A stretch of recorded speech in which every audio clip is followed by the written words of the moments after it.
savais, papa, que c'était un héros?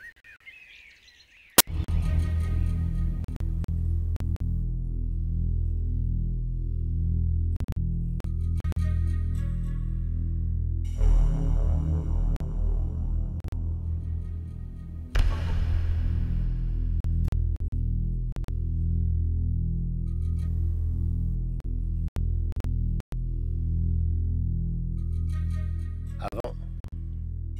Eh bien, avant, c'était aussi une forêt ici. Mais une forêt de sapins, il paraît.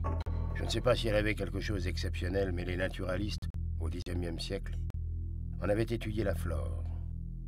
Aujourd'hui, elle est devenue vraiment exceptionnelle, mais pour des raisons pas très naturelles. Bref, une montagne comme les autres, jusqu'à l'hiver 1914. Et là, tout allait changer. Là, c'est l'horreur qui est arrivée. Un déluge de fer, de feu, de sang, de cris et de silence aussi. Quelques mois de folie ont suffi à transformer une forêt en un paysage de cratères et de débris. On pourrait dire un paysage lunaire. Sauf que le sol était également nourri de chair et de sang. Voilà. Vous êtes ici sur le champ de bataille du Hartmannswiller Kopf, un des sites les plus meurtriers de la guerre 14-18. Lieu d'histoire et de mémoire.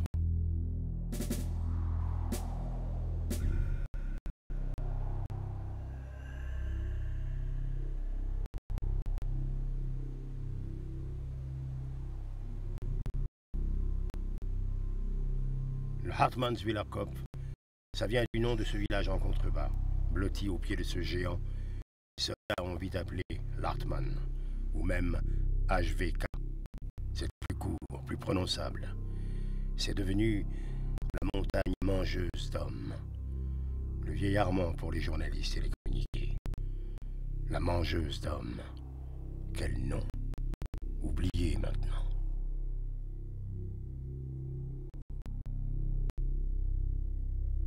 C'était la Grande Guerre. Moderne, totale, la plus meurtrière.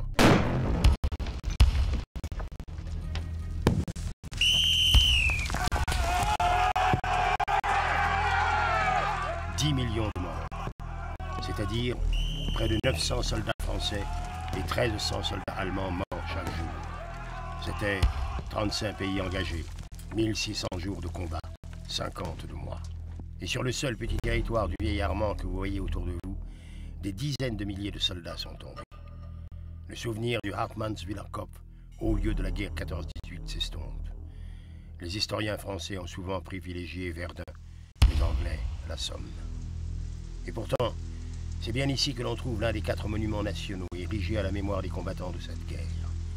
C'est ce monument, imaginé comme un linceul, cette crypte décorée par le sculpteur Bourdelle, où reposent près de 12 000 soldats inconnus, français ou allemands, qui le sait.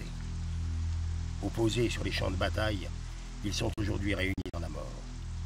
Et dans le cimetière à côté, les croix alignées rappellent les noms de plus d'1 millier de combattants. Et puis tout autour, vous avez les vestiges des combats, reliques de pierre, de béton et d'acier, entremêlés à la végétation qui a repris ses droits.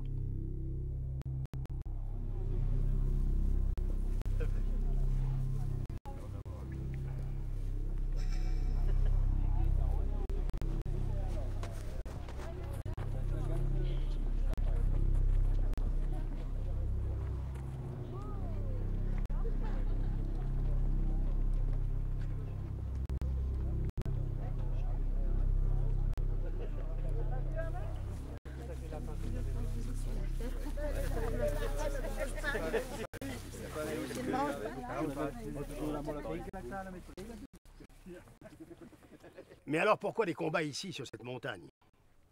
Pour certains, c'est une fusillade entre 2 patrouilles qui a vite dégénéré. Pour d'autres, le vieil Armand représentait un avant-poste stratégique, car il est comme un belvédère qui se détache du massif vosgien et s'avance dans la plaine.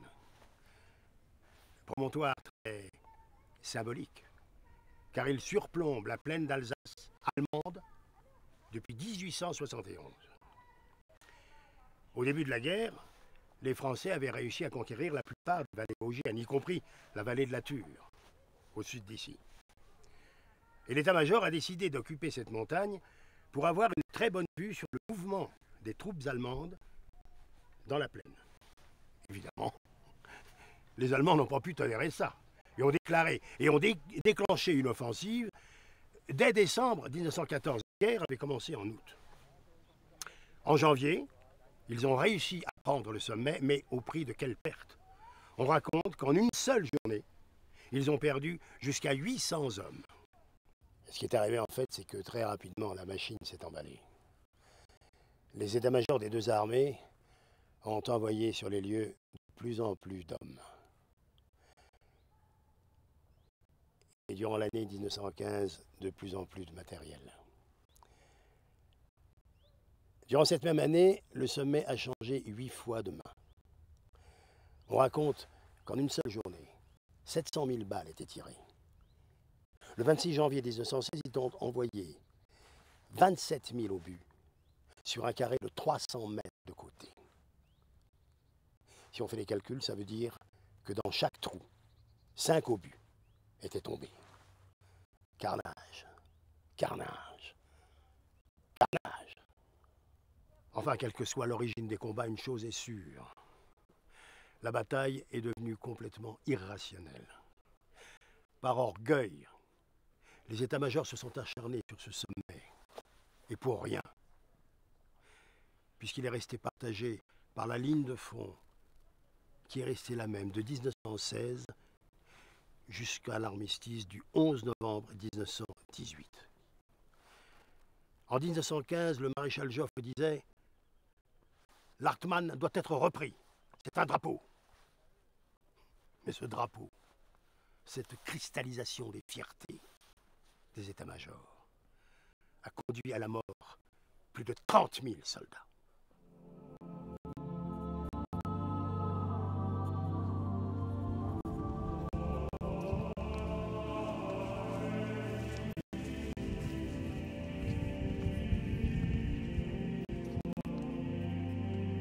Il avait 22 ans. Il a été enterré, il était tout jeune encore. Et à côté un autre, et puis encore un autre.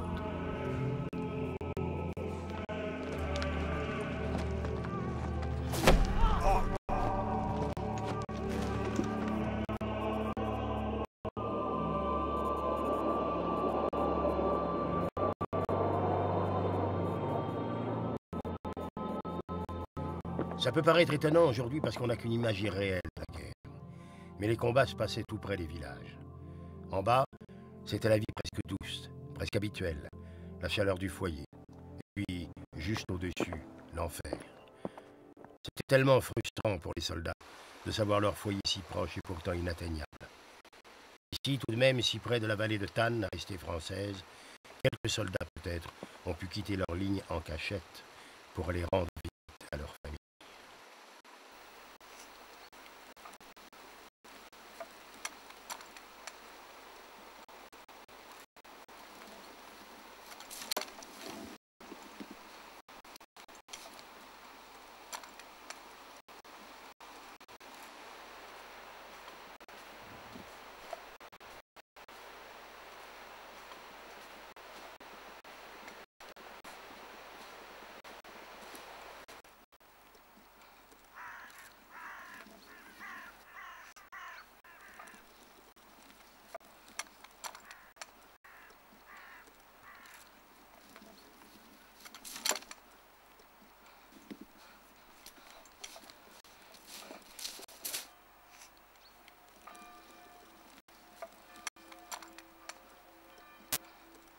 Les gens poussés par l'ennui sortaient les chaises devant leur maison pour assister au spectacle lointain des combats.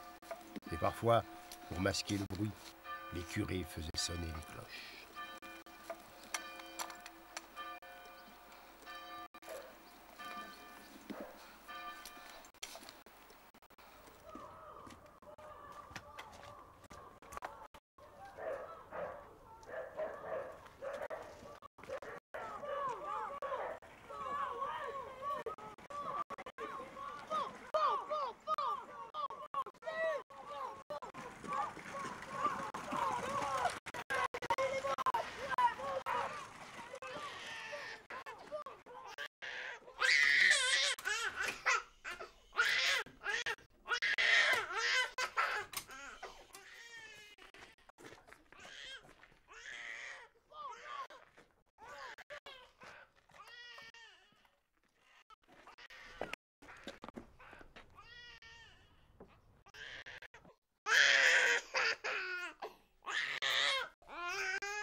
Bernadette, c'est papa. Mon bébé. Tiens. Tiens, c'est pour toi. Ça va, tu n'as rien? Ça va, ça va. Tu vas bien, j'ai Ça va. tellement prié pour toi.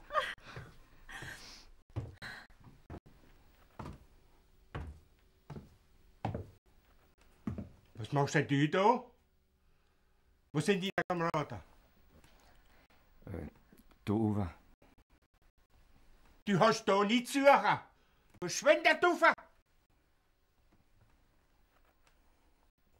C'est difficile à comprendre aujourd'hui. Il faut se replacer dans le contexte de l'époque. Mais au début de la guerre, les civils n'étaient pas encore vraiment conscients de l'enfer que vivaient leurs soldats au front. Et puis, la guerre, ce n'était plus de l'héroïsme, mais c'était un devoir. Il fallait y aller. C'était évident, un point c'est tout. Quitte à sacrifier une génération.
Bien sûr, il était malade continuellement.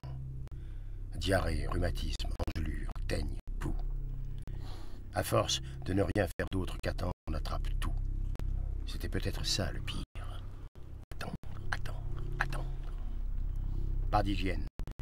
Des ravitaillements qui arrivent froids ou qui n'arrivent pas. Les assauts dans un mètre de neige avec des températures en dessous de zéro. Le froid qui engourdit les mains et les pieds. Qui entretient cette toux qui ne cesse depuis des mois. Qui entretient la peur de ne plus se réveiller, saisi par le gel pendant le sommeil. Si on arrive à dormir.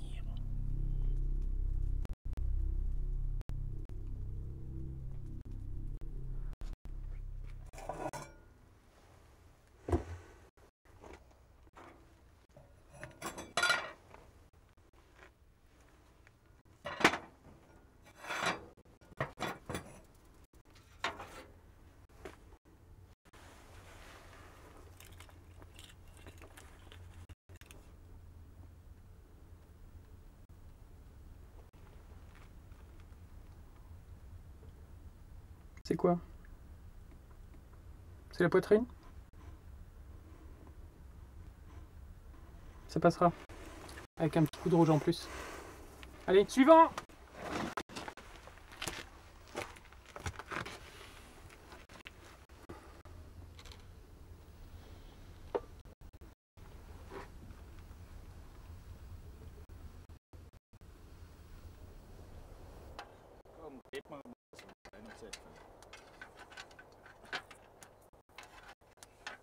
Das ist auch ein kleines Äpfel. Ja. Ja. So, bringt der Schnaps in der Franzose.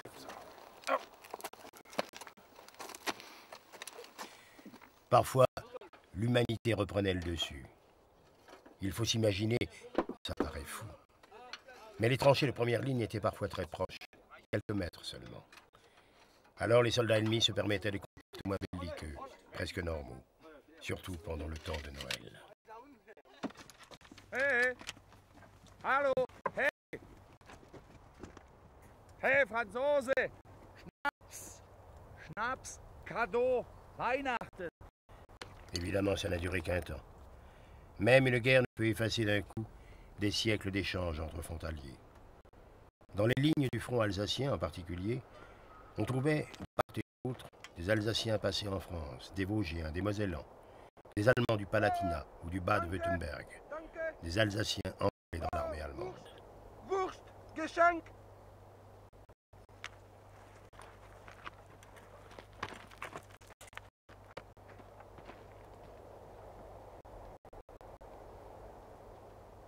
Tous ces gens étaient d'anciens voisins. Ils fraternisaient d'autant plus facilement. Alors, peu à peu, les officiers ont relevé les lignes avec des soldats plus combatifs.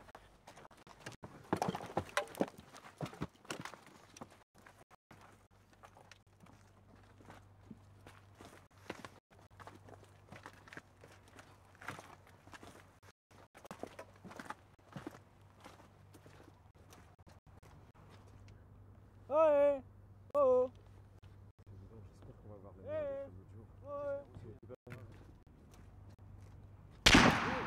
Qu'est-ce que t'as fait?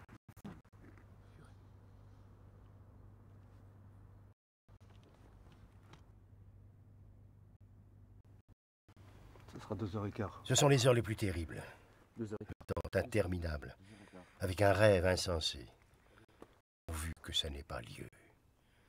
L'attaque va être repoussée. Si, ça va être repoussé. Demain, après-demain.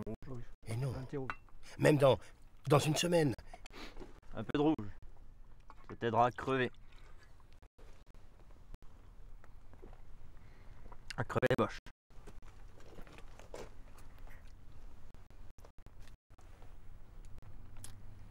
Faut pas que je m'endorme. Qu'est-ce que j'ai froid. Faut pas que je m'endorme. Si je dors, je me réveille plus. Tant mieux. Si elle bouge pas, on n'attaquera pas. Elle aura même pas de papa. Qu'elle se démerde. Moi j'en peux plus. C'est pour ma faute à moi. Est-ce que je vais finir comme lui, pendu dans les barbelés pendant 3 jours? Le salaud, il va piquer le champ du père, c'est sûr. Le salaud. Fallait pas en être. Du feu. La faute, c'est de venir au monde. Après, il faut bien crever. Plus tard, maintenant.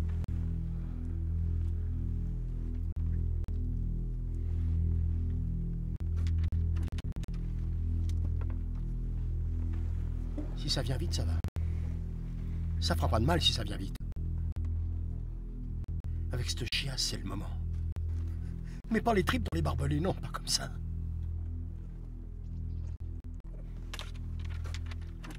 Maman. Maman. Maman. Fallait pas naître. La faute, c'est de venir au monde. Après, faut bien crever.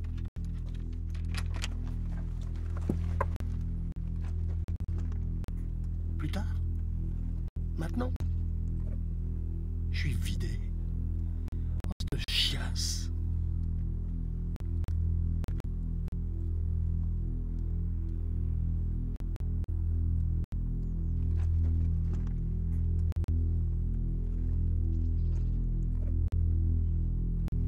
Droit devant, j'y vais. En finir. Ça sera terminé. En finir.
Ils avaient 20 ans en 1915. Et leur vie s'est arrêtée là. Cueillis dans la fleur de l'âge, par celle qu'ils appelaient à voix basse la mangeuse d'hommes.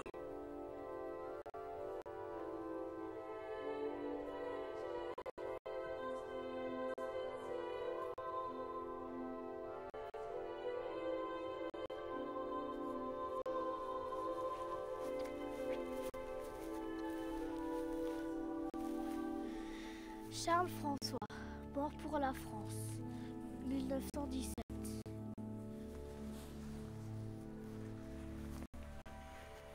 Chaque croix est une vie, fillette. Chaque croix est un drame.